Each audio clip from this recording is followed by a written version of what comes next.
যুক্তরাষ্ট্রের আরও কয়েকটি বিশ্ববিদ্যালয় ক্যাম্পাসে অবস্থানরত ফিলিস্তিনপন্থী বিক্ষোভকারীদের তাঁবু ভেঙে দিয়েছে পুলিশ।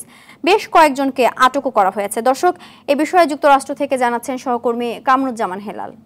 যুক্তরাষ্ট্রের আরও কয়েকটি বিশ্ববিদ্যালয় ক্যাম্পাসে অবস্থানরত ফিলিস্তিনিপন্থী বিক্ষোভকারীদের তাঁবু ভেঙে দিয়েছে পুলিশ।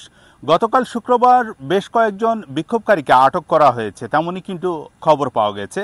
এবং শুক্রবার পেনসিলভেনিয়া বিশ্ববিদ্যালয় এবং ম্যাসাচুসেট ইনস্টিটিউট অব টেকনোলজিতে ইসরায়েল বিরোধী বিক্ষোভকারীদের বিরুদ্ধে অভিযান চালায় পুলিশ এবং সেখান থেকে 10 শিক্ষার্থীকে গ্রেপ্তার করেছে পুলিশ। এর কয়েক ঘন্টা আগেও অ্যারিজোনা বিশ্ববিদ্যালয়ে পুলিশ কাঁদানে গ্যাস ছুড়ে বিক্ষোভকারীদের হটিয়ে দেয় এবং তাঁবুও ভেঙে দেয়।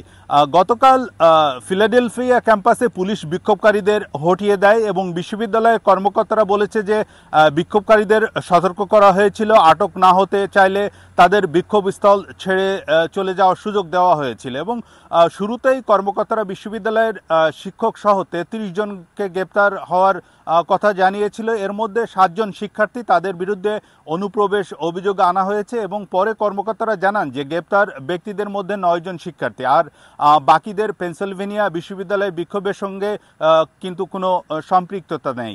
এবং প্রায় 3 সপ্তাহ আগে নিউ ইয়র্কের সিটির কলম্বিয়া বিশ্ববিদ্যালয়ে প্রথম ইসরায়েল বিরোধী বিক্ষোভ শুরু হয়। এরপর অন্যান্য বিশ্ববিদ্যালয়গুলোকে তা ছড়িয়ে পড়ে এবং বিভিন্ন বিশ্ববিদ্যালয়ে ফিলিস্তিনপন্থী শিক্ষার্থীরা ক্যাম্পাসে তাঁবু খাটিয়ে অবস্থান নেয় এবং বিক্ষোভ শুরু করেন।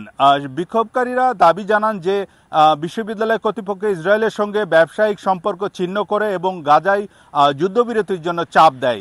বিভিন্ন বিশ্ববিদ্যালয় কর্তৃপক্ষ ও আইনশৃঙ্খলা রক্ষাকারী সংস্থা থেকে পাওয়া তথ্যের ভিত্তিতে জানা গেছে বিক্ষোভ শুরু হওয়ার পর থেকে এখনো পর্যন্ত যুক্তরাষ্ট্রের 57টি কলেজ ও বিশ্ববিদ্যালয় থেকে প্রায় 2900 জনকে গ্রেপ্তার করা হয়েছে।